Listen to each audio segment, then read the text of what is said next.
Zion was a quiet boy. He always sat in the last row of the classroom, close to the window. He didn't talk much. He didn't fight back when the others teased him. He just looked down and stayed silent. No one really noticed him until one day, he said something that made the whole class stop. It was a hot afternoon. The fans in the classroom made more noise than they helped.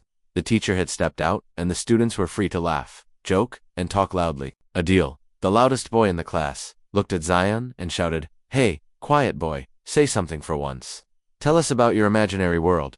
The other students laughed. Zion stayed silent, his hands on his notebook. Adil kept going. "Oh, wait, didn't you once say your dad is in the army? Not just army, but elite military, like a secret commando or something." He laughed loudly, and others joined in. Zion looked up slowly. His eyes were calm, but firm. "Yes," he said, in a clear voice, "my father is in the elite unit. He doesn't talk about his work, but it's real." Adil rolled his eyes. "Elite unit? What is this, a movie? Do you even know what that means? Stop lying." Zion didn't shout. He didn't try to prove anything. He just said, "You'll see one day." Then he went back to writing in his notebook. The class went silent for a moment. No one expected him to reply. Adil stared at him, annoyed. "You're just making stories. Your dad probably sells uniforms in the market," he said. Everyone laughed again. But something about Zion's quiet confidence made a few students look at him differently. From that day, the teasing got worse. Adil and his group would walk past Zion and salute him like a joke. "Captain Zion." They'd call him son of the secret soldier. Even some teachers thought it was funny and smiled when they heard the boys mocking him. Zion never reacted. He just kept coming to school, sitting quietly, doing his work. Only one person didn't laugh. Isa. She sat 2 rows ahead of Zion and always watched him carefully. She had never heard him lie. He didn't talk big like other boys. He didn't try to impress anyone. So why would he lie about something like that? One day during lunch, Isa walked over to Zion's desk. "Is it true?" she asked softly. "What you said about your dad?" Zion looked at her. "Yes, but I don't expect anyone to believe me." Isa nodded. "I believe you," she said. Then she smiled and walked away. That one moment gave Zion some strength, but the bullying didn't stop. The boys continued to make jokes, calling him Spy Kid and Mission Boy. Zion still didn't respond. He just kept showing up. Then, one morning everything changed. It was a Wednesday. The first period had just started when the principal's voice came over the speaker. "All students remain in class. Do not leave your rooms. Stay seated." That was strange. Something was going on. A few minutes later, the school gate opened, and 3 black SUVs rolled in. The sound of their tires on the gravel made students stand up and look out the windows. Teachers came into the halls, trying to calm the students down. Inside the class, Adil laughed nervously. "Look, maybe Zion's secret army is here to take him on a mission." Everyone looked at Zion, but Zion didn't laugh. His eyes were fixed on the window. His hands were still. From the SUVs, several men stepped out. They wore black uniforms, with no names or badges. They looked serious. One of them walked into the school building. The principal came out to greet him, but he didn't even stop. He said something to her, then walked down the hallway toward Zion's class. The teacher stepped back as the man reached the door. The class went completely silent. The man opened the door and looked around. His eyes were sharp, and his face calm. Then he stepped inside and walked up to Zion's desk. Adil's mouth opened slightly. No one moved. The man looked down at Zion. "You ready to come home, son?" Zion stood up quietly. "Yes, Baba." The man turned to the class. "Next time, before you mock someone for telling the truth, make sure you know who you're laughing at." Then he turned and walked out with Zion beside him. The class sat frozen. No one laughed. No one spoke. Adil's face was red. He looked like he had just seen a ghost. Isa smiled quietly to herself. She had always believed him. The door closed behind Zion, but his presence stayed in the room like thunder after lightning. Everyone had just witnessed something they would never forget. The quiet boy they made fun of had just walked out with a man who wasn't just a soldier, he was something far more powerful. And now, they all wanted to know the truth. After Zion and his father left the classroom, silence stayed in the air like heavy fog. No one said a word for several minutes. Even Adil didn't speak. He looked shocked and confused. The teacher stood near the board, eyes wide, trying to understand what had just happened. Everyone had seen it, the black SUVs, the silent men. In uniform, the powerful presence of Zion's father. It wasn't a joke anymore. It wasn't a story. It was real. The quiet boy they had laughed at had just proven them all wrong. Isa looked down at her notebook, but her mind wasn't on the page. She kept thinking about the moment Zion stood up and left. He hadn't looked back. He didn't need to. The message was already clear. At lunch, the school buzzed with whispers. "Did you see him? Who is that man? He looked like someone from a movie." Adil sat in the corner. No jokes this time, just silence. His friends asked him what was wrong, but he only shook his head. He had been the loudest one, the one who pushed Zion the most. And now, he felt like a fool. Later that day, the principal came to the class. She told them everything was under control and that Zion was safe with his family. She didn't explain who the man was or why he had come, but her voice sounded nervous. "Let's respect Zion's privacy," she said. "Some families serve the country in ways we don't always understand." After she left, the class sat quietly. For once, they followed instructions without arguing. Something about the morning had changed them. That night, Aiza opened her laptop and searched for any news online. She typed in a few keywords: black SUVs, elite army school visit, but nothing came up. It was as if the whole thing had been hidden. Then she thought of something else. She remembered the last name Zion had written on a group project. She searched that name along with the word army and found something interesting. An old article, almost 10 years old. The title read, "Elite Officer Leads Operation Midnight to Save Hostages in Border Conflict." She clicked it. The article spoke about a secret mission where a small team had saved dozens of lives. The operation leader was Captain Rahim Malik, the same last name as Zion. There was no photo, but the name stuck with her. She knew it couldn't be a coincidence. The man who came to the school had the same quiet power that the article described. Aiza leaned back in her chair. She felt proud of Zion. He hadn't lied. He hadn't exaggerated. He had just told the truth before anyone was ready to hear it. Meanwhile, in a house not far from the city, Zion sat with his father at a long wooden table. His mother brought them tea, but the mood was tense. "You should have told me," Zion said softly. "I didn't know it would happen like this." His father sighed. "I tried to protect you from this world, son, but now it's come to your door." Zion looked at him. "Why now? Why did you come to school like that?" His father's eyes darkened. "Because someone knows who I am. Someone from the past. And they've been watching you."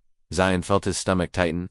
"Am I in danger?" His father nodded slowly. "Yes, but you're not alone. My team is watching now. We have people placed around the school, at the house, everywhere. You're safe, but we must stay alert." Zion stayed quiet for a moment. "Does it have to do with Operation Midnight?" His father's eyes flashed with surprise.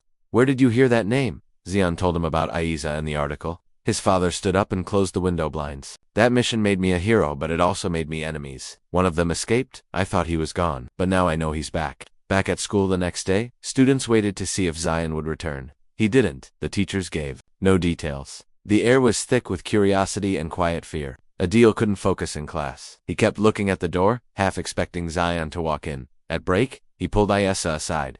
"Do you know where he is?" She looked at him carefully. "Why do you care?" Adil looked down.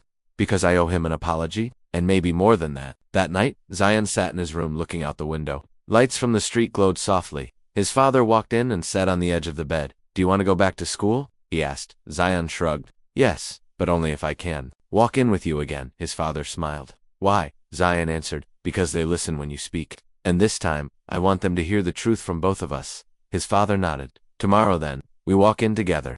The next morning, the school gate opened slowly as a black SUV rolled in once again. This time, there were no whispers or jokes. Students stood in silence as Zion stepped out of the vehicle, followed by his father. Both walked side by side, calm and confident. Teachers greeted them with polite nods. The principal came forward and welcomed them with a smile that didn't quite reach her eyes. "We're honored to have you here again," she said to Zion's father. He nodded politely, but said nothing. His eyes scanned the school grounds carefully, noticing every small movement. Zion walked beside him, straight-backed, looking ahead, not at the curious faces around him. When they entered the classroom, the students stood up. No one laughed. No one said a word. Zion went to his seat quietly. His father stood at the front for a moment, looked at the students, then spoke.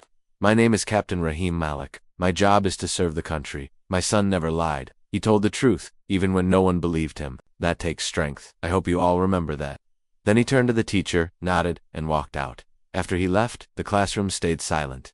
Even Adil didn't speak. He just looked down at his desk. A few students looked at Zion with new respect. Aiza smiled at him gently, and Zion gave her a small nod. The day continued quietly. Zion focused on his books, but something felt off. At lunch, when he went to wash his hands, he noticed a man near the school gate. He wasn't in uniform. He wasn't a parent. He was just standing there, watching. Zion stared at him for a few seconds.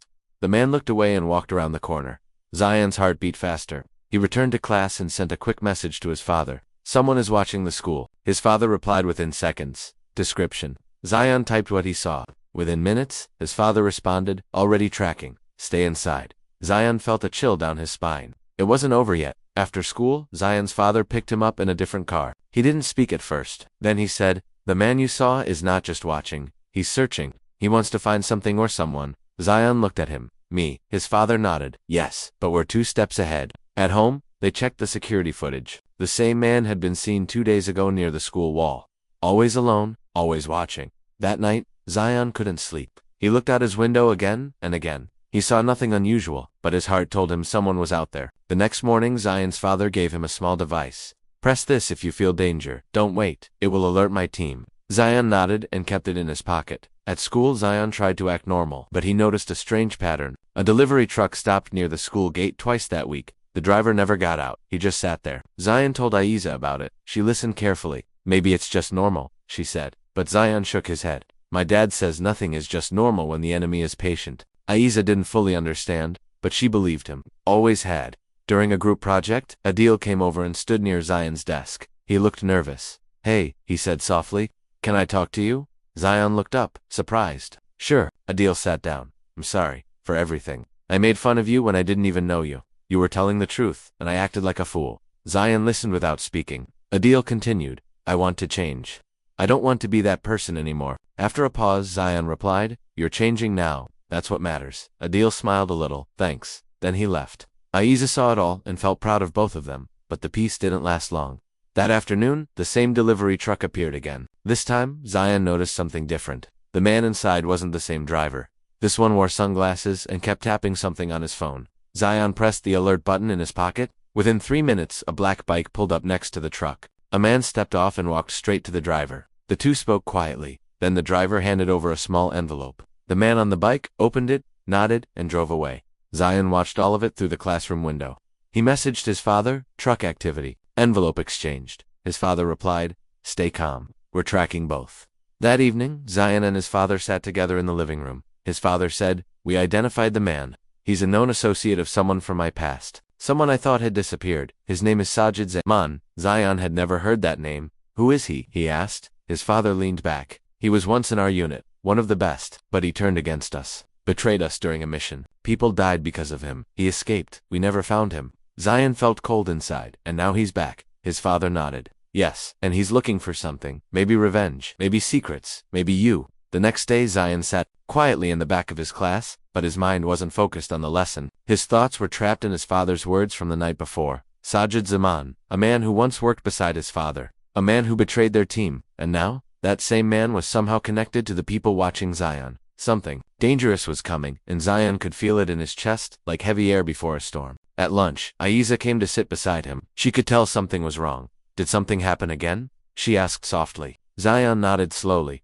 There's someone from my father's past. He's dangerous, and he's close. Aiza looked concerned. Why is he after your family? Zion looked down. Because of something that happened years ago. I don't know everything, but I think it's serious. After school, Zion didn't go home right away. Instead, his father picked him up and drove him to a quiet office building. Inside, men in plain clothes greeted them. They weren't wearing army uniforms, but Zion could tell they were part of something important. His father led him into a small room with files on the table. It's time you knew the full story, his father said. Zion sat down. His father opened a file and began to speak. Years ago, there was a mission. Our job was to recover stolen intelligence before it fell into enemy hands. We had a small team, only 5 men. One of them was Sajid. We trusted him, but during the mission, he disappeared. We found out later he gave the location of our team to the enemy. We were ambushed. 2 of our men died. One was my best friend. Sajid vanished. Everyone thought he was dead.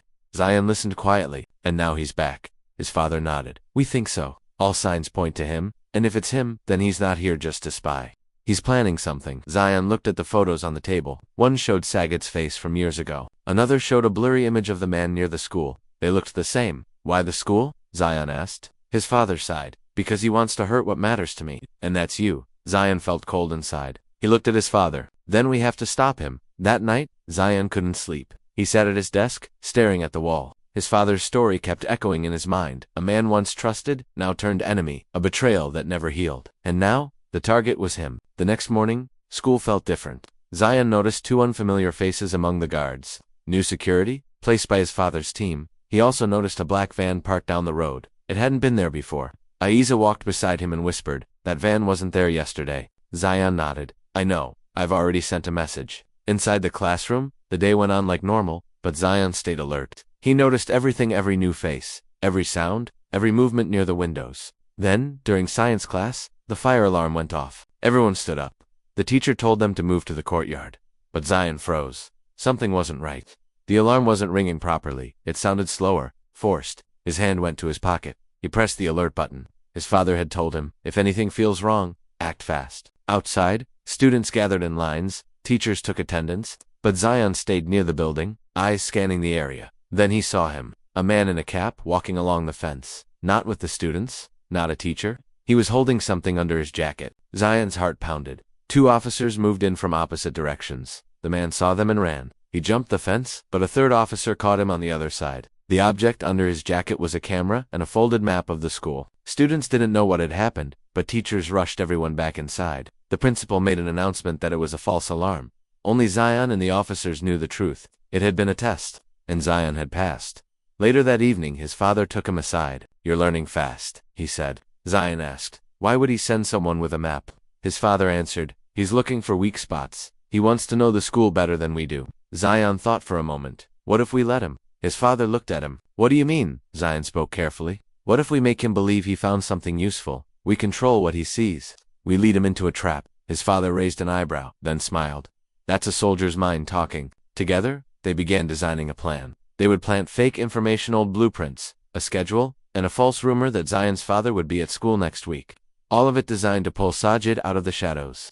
Zion didn't feel scared anymore. He felt ready. The next few days were tense. The school operated normally, but behind the scenes, Zion and his father worked with the team. Cameras were placed in hidden corners. Officers were disguised as staff. The stage was set.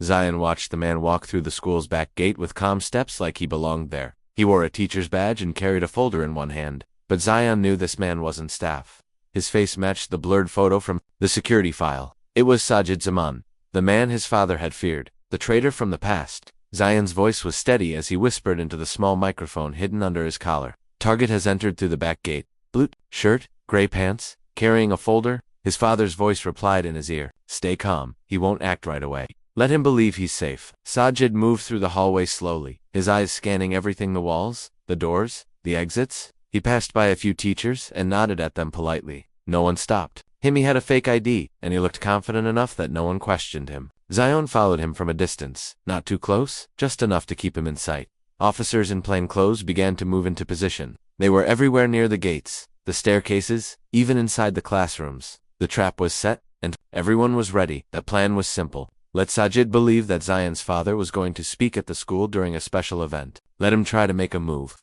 Once he acted, they'd have proof, and they could arrest him. But things didn't go as planned. Zion turned a corner and lost sight of him. He spoke into the mic. "I've lost him. Last seen near the science wing." Another officer replied, "We've got nothing on the cameras. He might have gone into the staff room." Zion's heart raced. If Sajid was hiding, it meant he had a different plan. Suddenly, one of the security guards at the main gate fell to the ground. People thought he had fainted, but Zion's father knew better. "Poison," he said, "a distraction," and he was right. While everyone gathered near the gate, a second man slipped through the side wall and joined Sajid inside the school. Zion and the officers now had 2 enemies inside. Zion ran toward the science wing. He checked each room one by one. Empty, empty. Then, in the chemistry lab, he heard a noise. Glass breaking. He opened the door slowly and saw the second man placing something under a table. Zion didn't wait. He pressed the panic button. A loud alarm rang across the building. Students were rushed out. Teachers were confused. Officers moved in quickly. The man in the lab turned to run, but Zion blocked the door. "Don't move," he said, his voice firm. The man laughed. "You're just a boy."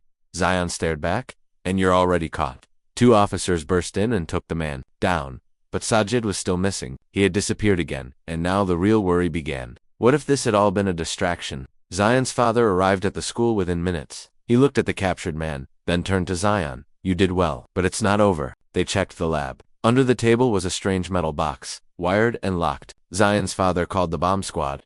"We've got a device," he said. The squad arrived fast, and within 30 minutes, they confirmed it was real, a homemade explosive. They safely removed it, but the question remained: where was Sajid? Zion sat on the school steps, feeling the weight of everything. Aiza sat beside him. "You were brave," she said. "You stopped something big." Zion nodded slowly. "But he's still out there. He's always one step ahead." Just then, his phone buzzed. A message from an unknown number. "Next time, I won't miss." Zion showed it to his father. He read it and frowned.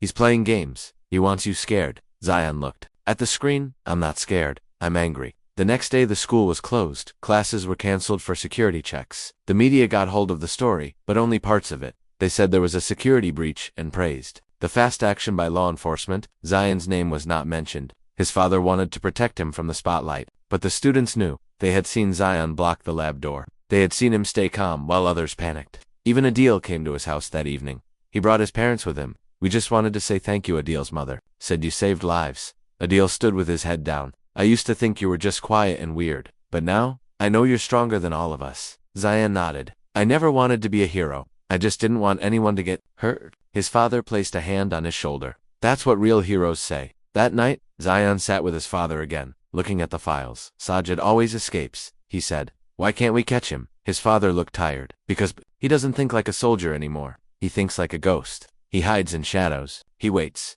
Zion leaned back. Then we stop waiting. We shine a light so strong that even a ghost can't hide. His father looked at him with pride. We will, together. The next morning started with silence. The house felt heavier than usual. Zion sat at the breakfast table, staring at his food without touching it. His father watched him quietly. The tension between them wasn't from anger, it was from the weight of what they both knew. Sajid was still out there. And worse, he had promised to return. Zion's father finally broke the silence.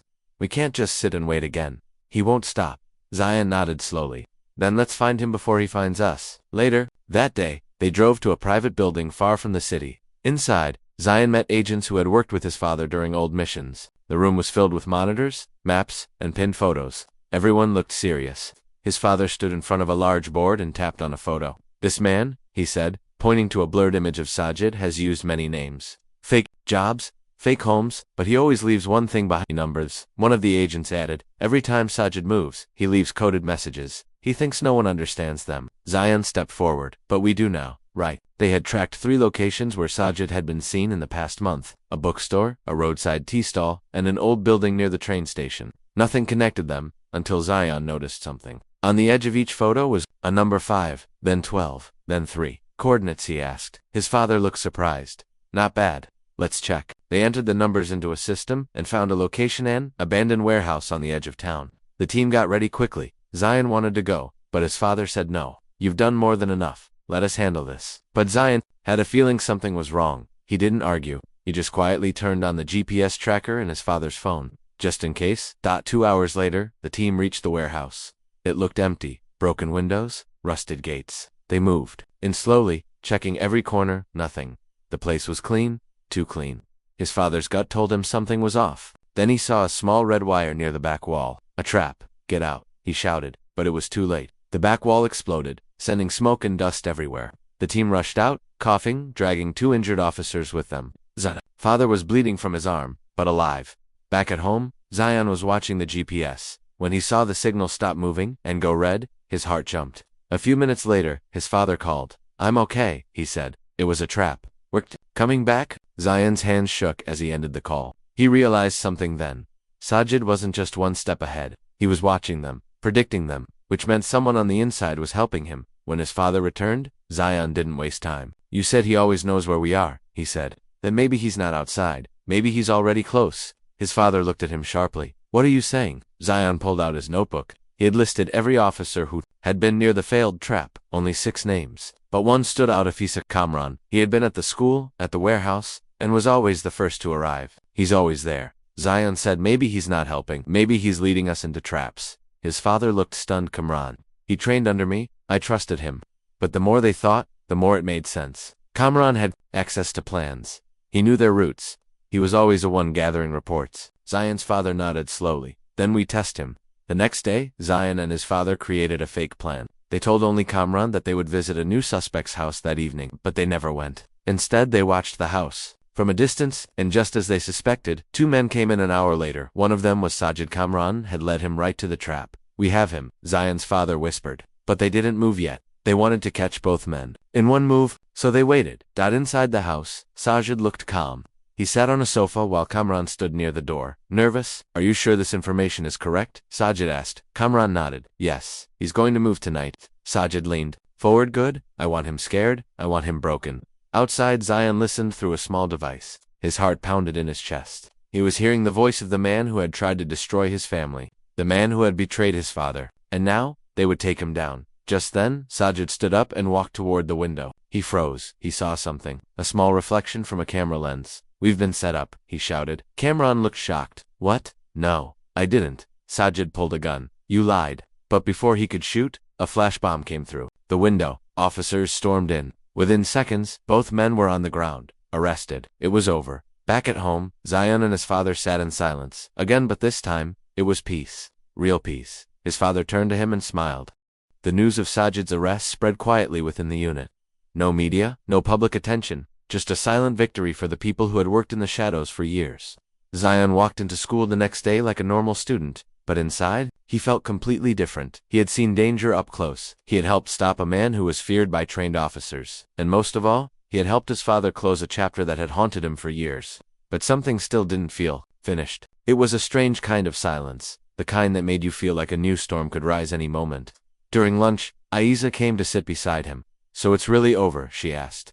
Zion nodded slowly. Almost. He raised her eyebrows. Almost. Zion looked at her. "He left something behind. A letter for my dad. We haven't opened it yet." That night, after dinner, Zion sat with his father at the kitchen table. His father pulled a brown envelope from his jacket pocket. It had no stamp, no name, just one word written on it. Rahim. His father hesitated for a long moment, then opened it carefully. Inside was a handwritten letter, written in neat, slow strokes. He read it silently while Zion waited. As the letter went on, his father's expression changed from anger to confusion to something deeper, pain. When he finished, he placed the letter on the table and leaned back. Zion asked quietly, "What did it say?" His father closed his eyes for a second. He said he never meant to betray us, that the enemy took his family, forced him. He said he tried to lead us into a trap, but then he tried to stop it. But he came back now, not for revenge, but because someone else was after us too. A name I haven't heard in years. Zion leaned forward, who his father whispered, "Colonel Zahir." Zion had never heard the name before, but from the way his father said it, he could tell it wasn't just another enemy. "Who is he?" Zion asked. His father looked at him. "He was the man who trained me. He was my mentor. Then one day, he disappeared. We thought he went rogue, but maybe maybe it was bigger than that." Zion felt the weight return. So Sajid wasn't the end. His father shook his head. No, he was just the beginning. The next few days passed quietly, but beneath that quiet, something was shifting. Zion's father began staying up late again, reviewing old files. He made calls, met with old teammates. Zion watched it all happen, knowing that this peace wouldn't last. One evening, his father handed him an old folder. "Read this," he said. Inside were old photos, reports, and one particular mission report with the name Zahir written at the top. It described an operation that had failed badly. Civilians caught in the crossfire. An agent who disappeared. He vanished after this, his father said. Took secrets with him. They say he created something after his own network. Zion felt the coldness return to his chest. What does he want now? His father answered, "I don't know, but if he's moving again, he'll come after what matters to me." That night, Zion sat in his room, staring at the folder. He knew this wasn't just his father's fight anymore. He was part of it now. He had made himself a target by standing beside his father.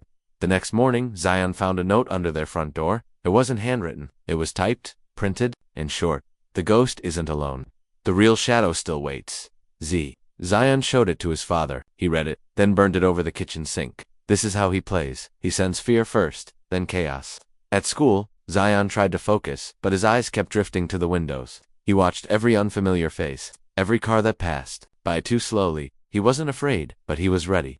During break, Aiza found him again. "You're distant," she said. Zion looked at her. "I think something worse is coming." She didn't laugh or question him. She just nodded. "Then, I'll be here when it does." After school, Zion and his father met with the intelligence team again. They placed new cameras near the house, reinforced the school's security, and began searching for any recent movement linked to Colonel Zahir. But there was nothing. No digital trace. No travel records. No signal. It was like chasing a shadow that didn't want to be found. 3 nights later, an alert came from one of the safe houses. A signal, not strong, but enough to catch. It came from a closed military base that had been shut down years ago. "No one goes there anymore," one of the agents said.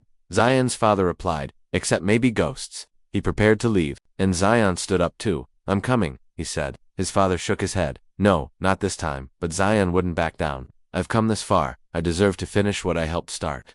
His father stared at him for a moment, then nodded once. They geared up silently, father and son, no more lies between them, no more secrets, just trust. As they drove through the night, Zion looked out the window. "Do you think this will end?" he asked. His father replied, "All storms end, but some take longer." They reached the base just before dawn. The gates were rusted, the watchtowers empty, but something about the place felt alive, as if it had been waiting for them.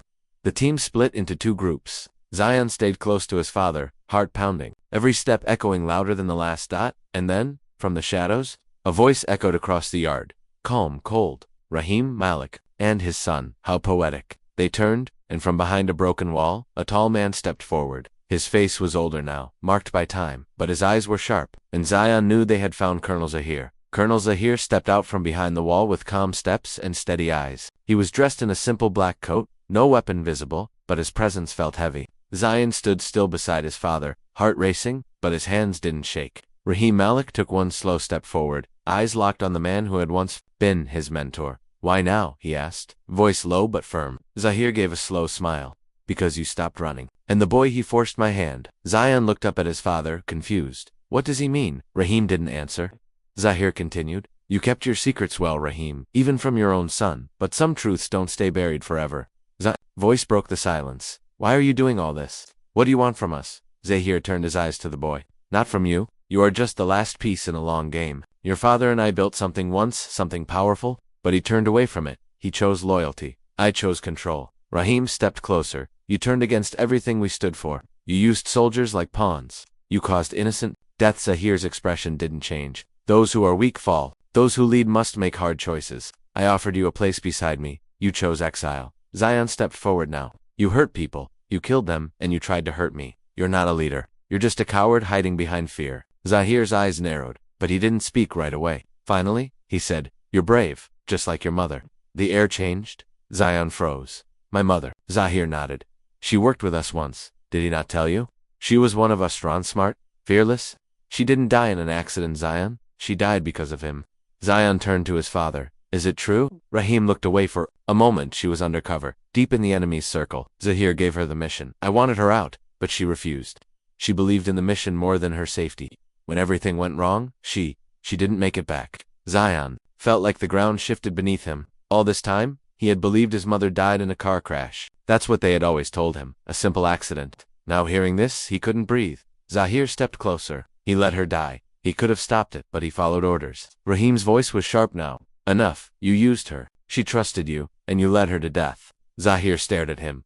"And now you bring your son into the same life. You're no different than me." Zion looked between them. Two men once allies, now enemies, both marked by the same war, but only one of them had lied to protect. The other had lied to control. Suddenly, a flash of movement. Zahir's hand reached into his coat. In a second, Rahim pulled Zion behind him, drawing his own weapon. But Zahir didn't shoot. Instead, he tossed a small device to the ground. Smoke burst out, thick and blinding. Zion coughed and grabbed his father's arm. "He's running." Rahim shouted to the team, "Secure the exits." But Zion broke free and chased after the fading shadow in the smoke. He heard footsteps echo through the base. He followed them down a metal staircase, through dark halls lit only by flickering bulbs. "Zahir," he shouted, "face me." He reached an old control room, empty except for dust and broken machines. Then a voice echoed behind him. "You're brave, boy, but bravery gets people killed." Zion turned quickly. Zahir stood in the doorway, holding a small pistol, but Zion didn't back away. "You can't scare me. You think you're a leader, but all you've done is destroy lives. You couldn't even protect the people who trusted you." Zahir stepped closer. "Your father trained you well, but this ends here." Before he could fire, a loud sound cracked the air. Zahir dropped his weapon and fell to his knees. Behind him stood Rahim, weapon raised, breathing hard. "This ends with you, Zahir." Officers swarmed the room. Zahir was cuffed, dragged out, his voice now quiet. Zion stood in the middle of the room, heart pounding. His father walked over. "Are you okay?" Zion nodded slowly. "Yeah, but I want the truth from now on. No more secrets." Rahim placed a hand on his shoulder. "You'll have it, I promise."